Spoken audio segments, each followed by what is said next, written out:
So, hello po. Yan ang mga alaga ko. Nakakatuwa sila.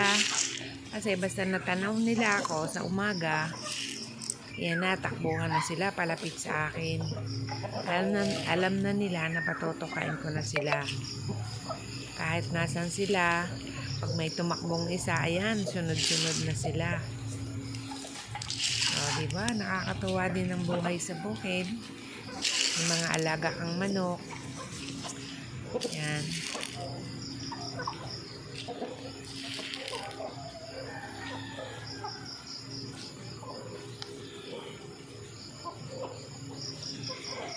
Yan, o, kita mo, may isa pang dumating kasi narinig din ng tumutuka na yung iba.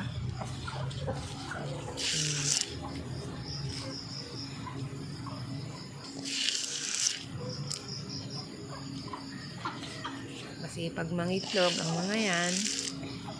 Sila yung mga organic, hindi sila Tagalog talagang manok. Organic. Dati, ang pakain ko sa kanila, mga dahon lang. Dahon ng repolyo, dahon ng kangkong. Pero ngayon, wala na akong mapagkunan kasi hindi na ako nagtitinda. Kaya yan, mais na din ang patuka sa kanila. Pero okay naman, masipag din mangitlog. O, yan na muna po. Ang mga alaga kong manok.